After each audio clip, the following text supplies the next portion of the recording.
So in this video, I'm going to be talking to you about how to break these bad behavioral patterns, habitual automatic behavior patterns and belief systems that you may have inherited from your past environment.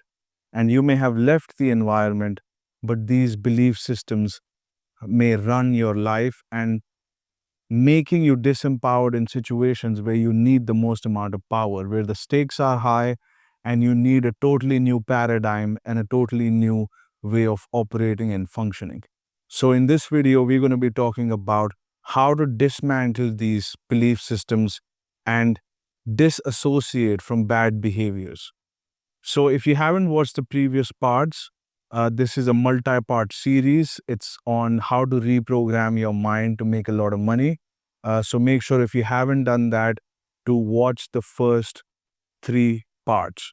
And this is the part number 4 that we are going to be concluding the series. And we're going to be talking about how do you break and transform your behavior and belief systems and become something totally different.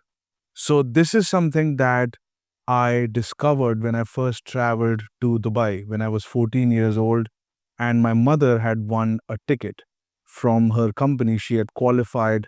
It was kind of like a performance-based um, compensation where anybody who reaches a certain level will get these 2 tickets to Dubai on a conference where the biggest CEOs of the company. It's a couple of $100 million company, and the CEOs of the companies would be there, the owners of the company would be there, and we would kind of celebrate your victory.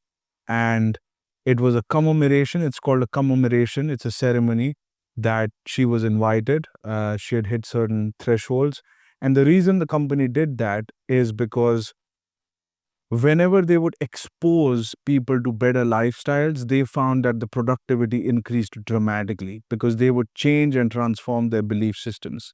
So that was the whole point behind this trip. And they would do it every year to kind of motivate the people who worked for the company. And you would always get 2 tickets so that you could take your spouse or one person along with you. So she took me this time, and I went there. And the moment we entered the airport, I started to see all the supercars, incredible people. And we were staying at the Atlantis Hotel. It's a 5-star hotel. It's absolutely beautiful. If you haven't looked at it, you should Google it up. And this is about 15, 16 years ago. So a while ago. And it was just the second year of opening. So everything was very new and everything was very luxurious. So I go inside and I see one CEO dressed up in a tuxedo, this gentleman, and he had a beautiful European girlfriend next to him, or wife, or his partner. And he was getting out of this restaurant called Nobu. And I heard that this restaurant, if you eat in this restaurant, you're going to spend, $500,000, $1,500 for just dinner at that time. And that's how much my mom was making in a whole month. So I saw this guy walking out of this restaurant with this beautiful girl. And I remember I had purchased some clothes that were completely new. And my new clothes looked old in front of his clothes, his old clothes. And my role models up until that point were from my neighborhood. I watched my father, I watched the men that were in my family and in my neighborhood, but I hadn't even seen anybody like that looked successful, that had amazing shoes, $1,000 shoes, $1,000 suit. And he just looked like $1,000,000. And he had this beautiful girl next to me. I wasn't used to this image. And nobody dressed like that where I came from. And the whole floor of the hotel was so luxurious. Everything about that hotel was extremely luxurious. And I was like, what is this reality? And as we were driving to the hotel, we also saw the oceanfront houses and mansions and villas. And I was like, how do these people live like this? I mean, this is a totally different lifestyle that I was used to and that I'm being exposed to. And I was pretty happy with that reality until I saw this reality. And all of a sudden, I felt that I have been living a lie. I have been living a reality that's not the best reality available in the world. There are new paradigms of behavior, there are new thought processes, there are new models of acting that um, can deliver these kind of results. And initially, I dismissed it, saying that, okay, these people maybe went to Harvard or whatever. But I started to investigate and I started to find out that many people achieved these things in one lifetime. So, the point that I'm making here is that one of the big things that will transform your paradigm is going to be exposure. If you don't have the exposure, then to leave the current belief systems and current behavioral patterns is going to be almost impossible, because your life has been dependent on these behavioral patterns. So if you don't find something better, you cannot let the grip of the old is not going to leave you if you don't find something better, new, and phenomenal. So when I came back from Dubai, I started working on myself immediately. I wasn't taking care of my body. I was a little bit overweight. I started working out. I started watching my diet. My skin improved. I started working on my fashion, my clothing, the way I walked, the way I communicated. I started working on my language patterns. I started learning English. I couldn't speak properly, so I was quiet. So I started to work on all aspects of my life, and that's where I was introduced to this whole world of self-development. And then I started to take some more trips, and every year she would qualify to a new location. And I'm very grateful to these trips, and that's what transformed me, is because when I had exposure. Now, you don't necessarily have to travel to another country. You could just travel to a nicer area within the country.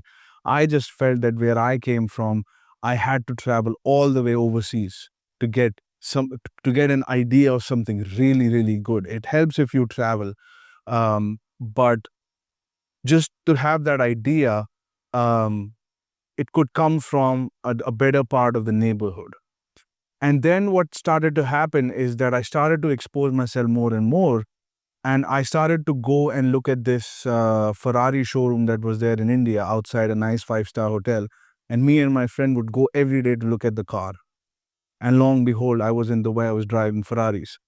But just the exposure that somebody could afford this car, somebody in this world owns this car or can afford this car. There was one time we rented a mansion in Hollywood just for a day, just to expose ourselves to that kind of lifestyle. This is the celebrity lifestyle. And my whole mindset changed. So that's a big part of dismantling limiting beliefs, is offering yourself evidence of a better life. That's going to transform the way you see yourself, the way you see what's possible and what's not possible, because that's also a limiting paradigm, right? We all have a subconscious view of what is possible in life, what's available in life. And when you expose yourself to better and better things, your definitions of what's possible and what's not possible changes. And this is what started to happen with these trips. And it's a funny story, because I formed my healthcare investment company, and I was partnered with some of the biggest high profile executives in Dubai. Many years later, I was back in Dubai and I was building this company. I partnered with some of the biggest CEOs in the region who were connected with the royal family members. And I was getting out of Nobu with a European girl next to me, wearing a couple of $1,000 suit, wearing shiny shoes. And I had become that person that I had seen when I was 14 years old. And this is one of the craziest experiences I have had, is because I looked exactly like the CEOs of big companies. And I did have a beautiful Romanian runway model that I was dating at the time. And I couldn't believe myself, because I had completely transformed my paradigm. And I thought that this is just age or this is just growing up. But I look back at my friends from that neighborhood, and those who haven't traveled much, they haven't changed. They're still the same. So uh, that's really the message here, is to expose yourself and to find new role models. And then when I started, and then I got into this whole world of self development, and I started to acquire knowledge. That's another part. So first is exposure. Second is role model, because that's where you get the behavior paradigms from, new models. For example, I saw this guy, the CEO, he became my role model, and then my role models evolved. And the third thing that you would need is knowledge. Knowledge and experience of somebody who has been where you are and who have transformed the paradigm and become who you want to be. So you want to associate with people that have achieved the goals that you want to achieve and are in positions that in the positions you want to be. And if you just associate with them, everything changes. So I remember I wasn't wearing suits, and I became a yoga teacher and everything. And I was a totally different guy. And then I started to build this company, and I started to meet billion-dollar company CEOs, and I started to dress different. I started to talk different. I started to communicate different, because these CEOs are in high impact leadership positions where every word they speak matters, where every promise they make could be the making of their career or breaking of their career. So these people took their words seriously. Some of them owned sports cars. So these guys were on a totally different level. And some of these guys had raised hundreds of millions of dollars. So they were dealing with totally different ticket sizes. So just the way they spoke, their contacts that they had, the way they talked, the way they communicated was totally different. The way they thought was totally different. And I surrounded myself with these people, and everything changed. I started to talk like them, think like them, use the words that they used. And at the same time, I was reading a lot of books and gathering more knowledge. So, what I was doing and what was happening was that I was getting exposure to a totally different paradigm that was not in my access. I will do whatever it takes to get close to success as much as possible. Any room I enter, I find who the most successful person is there, and I will stand next to that person and start having a conversation with that person. And this is how I met the guy who made 500 million pounds, and he invited me to his house in London, and his house was worth about $100 million, and he owned a private jet and everything. And I met this guy, and all of my belief patterns started to change, because he was living in refugee camp and he didn't even finish schooling, and he was in his 60s, late 60s, but he had amassed a wealth of 500 million pounds, Google verified. And he had bought a nice jet, he had a massive house, and he was just a normal guy. And I don't say it in a condescending manner, but he was just a humble guy, and he was really easy to talk to, and you could see that these things are possible. So just that exposure can transform you. And second thing is going to be role model, and the third thing is going to be new forms of knowledge. And I've seen this with my clients. When I start to mentor them, the first call, some of them dressed up in a t-shirt, and then the first session they're dressed up in a three-piece suit. In third or fourth session, when they start partnering up with billion-dollar company CEOs, their voice changes, their face changes. I don't know if they can notice that, but who I saw in the first call and who I saw a few months later was a totally different guy.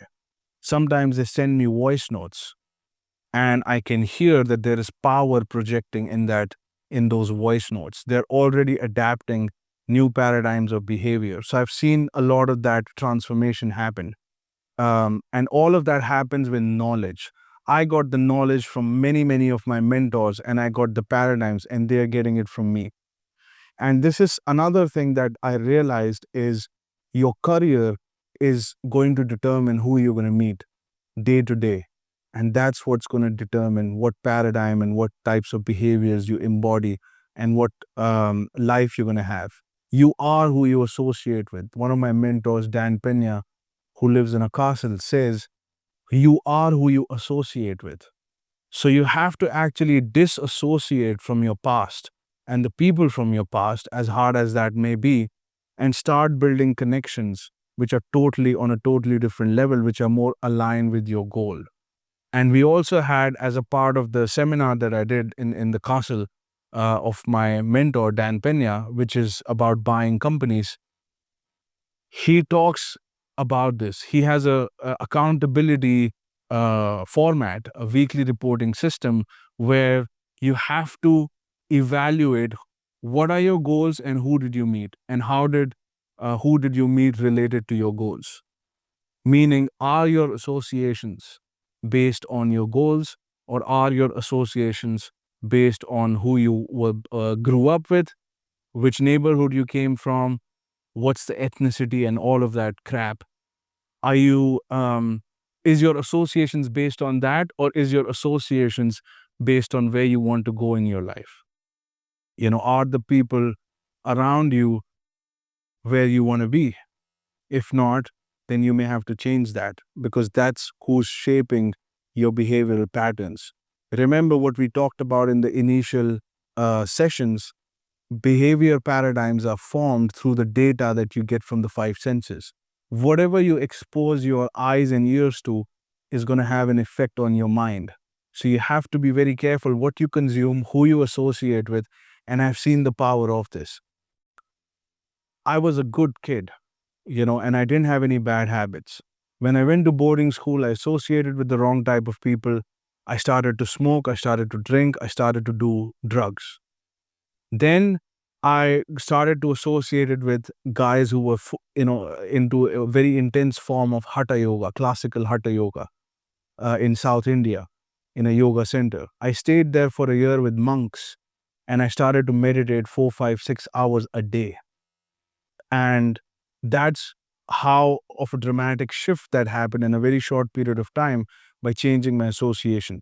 Then I became the so-called spiritual guy, and then all of a sudden I meet my mentor Dan Pena, and I started to get connected with the community and the people in the M&A space, and I started to build my company in Dubai, partnering up with billion-dollar company CEO, and this is where I am. Everything changed about me. The way I looked changed, the way I spoke changed, the way I acted changed, my vocabulary changed, my perspective on life changed, everything changed. And this has happened only because I have a career that's aligned with my goals. If you don't have a career aligned with your goals, this is not going to happen, because your career is going to determine the people you are in. People who make $1,000 hang out together. People who make $10,000 hang out together. People who make $1 million hang out together. People who make 10 million hang out together. 100 million hang out together. Famous people hang out together. Baseballers hang out together. Birds of feathers flock together. If you want to judge a person, look at their friends. And how others judge you is also by looking at your associations. So it's very important how you're perceived, what kind of associations you have, because those are the behavior traits you're going to embody. Think about this. One good association transformed my life. This one guy, CEO, who just walked out of this restaurant, I didn't even know this guy, and he changed my life. Just the way he carried himself. And that's the impact you can have also if you just carry yourself like that. And one bad guy who did drugs changed my life also for the bad. So associations are extremely powerful, and your career is going to determine what associations you're going to have, and the ticket size you're dealing with on a day-to-day basis is going to govern the kind of associations you're going to have. So in the business model that I learned, and that the business model that I learned and the one that I teach talks about and teaches people how to acquire $1 million companies. So you're either talking to a guy who created a $1 million company, or you're talking to a banker who can finance a $1 million company. At all costs, you're talking to people who are connected with $1 million. Just think about that. You have partners which have advised and run $1 billion companies. One of my clients just closed a $1 billion company CEO, and he was a CEO of $2 billion companies. So what do you think happens when he talks to him on the call? He's embodying his character traits. Everything's changing in his mind at a very rapid pace. And it's because he's in that career. If you're not in that career, a lot of people also ask me, how do I network? You need to have the right career. And then you don't have to set aside time for networking. Your job is that. It's part of your job. So that's really the key here. And there are a couple of things that I said: exposure, knowledge, role models, and having a career that can allow you, that's more aligned with your goals, and that can expose you to more and more powerful people. And that's almost always linked with the ticket size that you are working on. So the one of the biggest things that you can do in terms of the ticket size is acquiring companies. Companies are the biggest ticket size. The largest company in the world is worth trillions of dollars. Okay. And a $10 million deal in the world of buying companies is not very big, believe it or not. Um, just a chain of 3 or 4 companies is typically worth $10 million. And you can easily set up a meeting with the owner of that company. Again, believe it or not. So as I started to meet these sellers, as I started to meet these bankers, as I started to talk and be around and be associated with these high profile executives, everything in my life changed. And this is what I have to offer to you. If you're interested in getting mentored by me, in learning how do you position yourself to acquire multi-million-dollar companies, profitable companies, using bank financing, not your money, using bank's money. If you're interested in learning this model and positioning yourself with a career that's aligned with your goals and dreams, and more importantly, the person you want to become, reach out to me. I've got a mentorship program, and at the moment, I'm giving one consultation call for free. The mentorship itself is paid, but I'll give you one free consultation call for you to have a taste of what it is. And I'm going to show you some results that my clients have had, and then you can decide what you want to do from there. So if you're interested, email me. I'm going to leave the email below, and I will talk to you soon.